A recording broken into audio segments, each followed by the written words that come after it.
picked this up from Goodwill. It was $4.99. And I bought it for my foam head. I needed something to keep it sturdy. Putting this in between your legs sucks. So this actually comes off. So this screws right off. It's perfect. And this is going to go in the garbage. So if you guys don't know, this is a paper towel holder, so it's going to be in the kitchen section. And there is a hole here on the bottom, and the head actually fits directly on there, nice and snug. And the little plastic things here stop it from moving while you're trying to do anything. So here I have 3 different spools. I'll show you the small one first. Thread. This one. And my big one. As you can see, I have not opened that one yet. But it's a perfect place for your thread. I did decide to go ahead and just pick up a pin cushion. I got this one and I was hoping it wouldn't be too big. It is just a tiny tad bit over the edge, but I mean, it's not like it's gonna make a huge difference. I do like that this one has a board on the bottom, so it's going to make this easy for me to glue. I am going to use some E6000 glue. Glue this down. You don't need one that's too huge because you just need it to hold your needles. And I think we usually thread about 6 at a time. So, I mean, a smaller one would do that as well. So I am going to go ahead, glue this down because of course you don't want it moving around. Since it does not fit all the way, I'm going to focus a little bit more towards the middle when using this glue. So that's pretty much how I'm doing this. So I'm going to go ahead and just fit it onto my base. I did clean the base with rubbing alcohol. I actually cleaned the whole thing with rubbing alcohol. It dries fairly quickly. So this is still sitting here. It takes E6000 a while to dry, so I'm not really concerned about that drying out on me. But I just use some basic rubbing alcohol. As soon as the surface is dry, I'm going to go ahead and attach it, and then I'll work on my head while that's drying because I don't want to stick any pins in it while it's still wet. Okay, so that has been attached. This is what the bottom looks like. No overage of glue. I am going to just leave that alone and let it sit. So this is basically all this is. It holds my threading needles. You can put, as you can see, quite a few of them in here. Okay, so here's the needle, the thread. So basically it just makes it easier for you to grab, and then you can thread your needle. What I'm going to do is measure my head.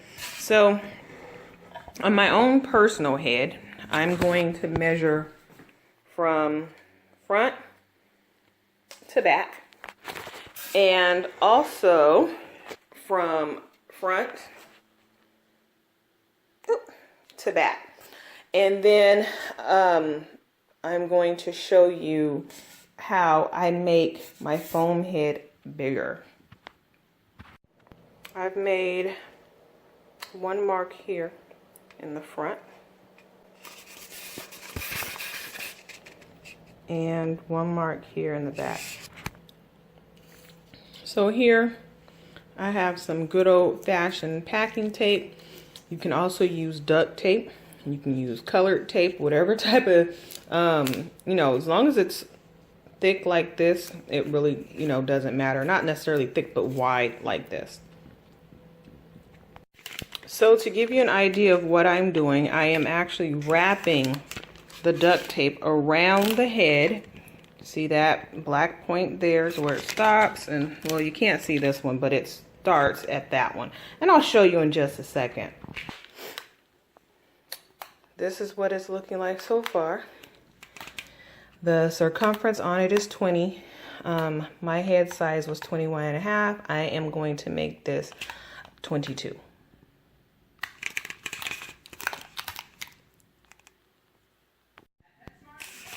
So here I am finished. It is 22 around. It is 13 going across the top of my head. I am going to go ahead and fill this in just to give it a little bit of filling into the middle so it'd be a little more head-like, and I'll show you that when I'm done.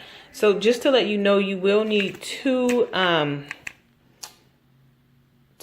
rolls of the tape. So far I've only used the one, but when I go into the middle I am going to run out. So here is the finished head. Now just keep in mind, this part is not necessarily required. That's just what I did on this one. Closed it in, made it a little smoother, blah blah blah. So it measures 13 front to back, and then the circumference of it is 22. So now what I am going to do is put the head on back onto the stand, and then I will show you guys my cap. So here I have it on the stand. So let me just show you guys something. See, it's glued on. Even the head is fixed so it doesn't fall off when upside down. So a little bit about this cap. It has the U part already in it.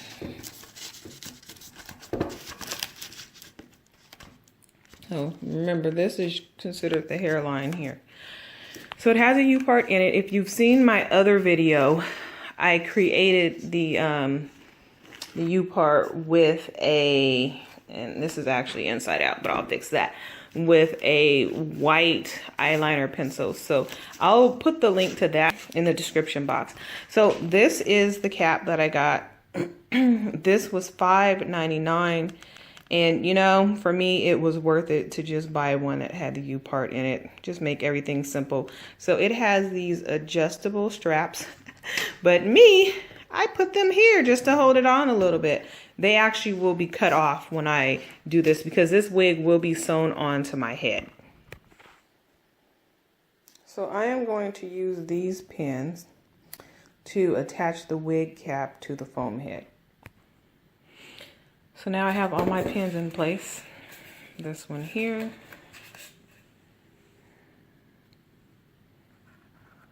This one. I use these little tabs, which is probably where the tightening goes, I don't know. Then this piece back here.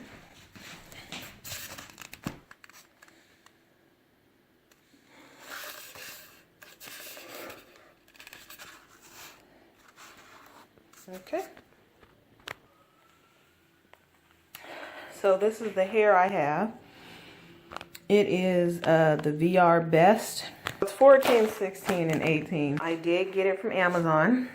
It's my first time buying hair off of Amazon. So I washed this, and I actually got this hair months upon months ago, and I washed it. Make sure you wash it and take a fine tooth comb to go through this hair. I will put the link in the description box because, to be honest with you, I don't really remember how much I paid for it because, like I said, I got it a long time ago. So all of my bundles are here. They're actually pretty thick. Like I said, I washed this, so you know, it's not looking all silky smooth like when you first, but it's so soft. And this is even after me washing it. So I have to try to figure out which length is which, and then I'm going to get started on putting this on my doll's head. And I also am going to show you how I use that thread, the thread holder, if you guys just want to see it. All right, everyone. So I wanted to show you how easy the stand makes it to make your wig. So instead of having to turn it, I can easily just turn the head. The stand stays exactly as it is. And then you just come through. I don't know what's going on with me, you guys. Don't pay no attention to that. Come through your net like so. And why I'm not catching the net is beyond me. But however, there we go. I come down and I come up sometimes. So I switch my pattern. And what that means is basically you're coming this way.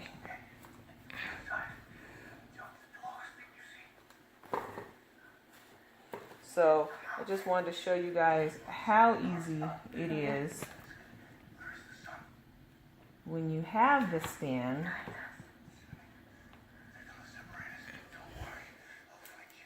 to do your wig. Okay.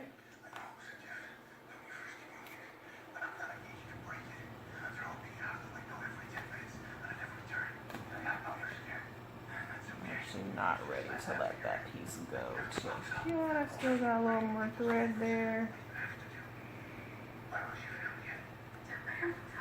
But I do need to let it go before I don't have enough. So I do go around 3 times to stop my thread. Here.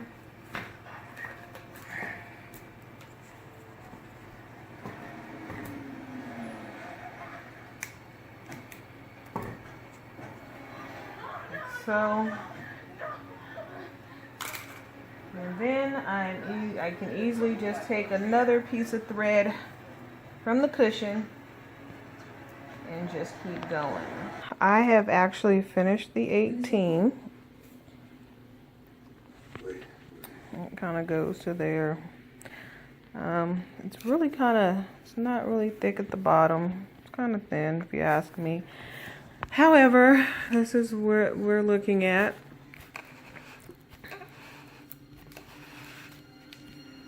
So,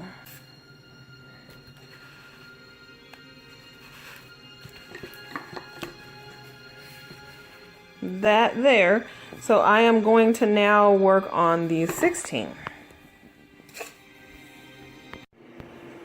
So here I have finished the 16-inch. This is what it's looking like. I will flat iron this so that you guys can see it once it's done, but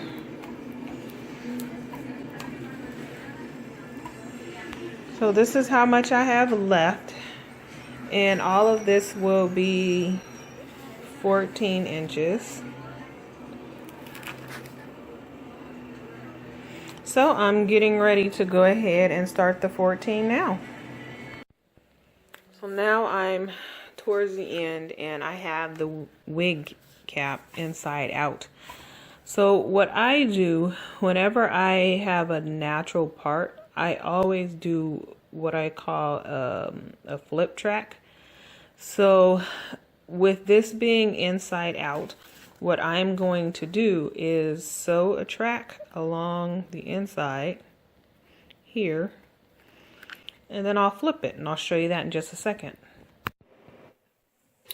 So this is what it looks like when you flip your track. And I know you guys are like, those little hairs are there. Yes, unfortunately, that is on all tracks. That's what they do to make it kind of look thicker, I guess, at the root, or make it longer, or whatever it is. But that's going to be on every track that you see. You can cut those off, or you can leave them on. That part is up to you. So basically what it does is, if you have thin hair, your hair is not like super thick. If you have thin hair, it just blends. You'll never see a track underneath. If you have thick hair, then you don't need to do this. So this is what we have. As you can see from this hair, it's inconsistent. You see all those flyaways? And this actually can be fixed with some good conditioner little hairspray and just kind of sleek it down a little bit. So basically what that shows is that this hair is a little inconsistent in its length because it's all through the hair. But if you look up here, it's nice and shiny and beautiful. This is how the wig turned out.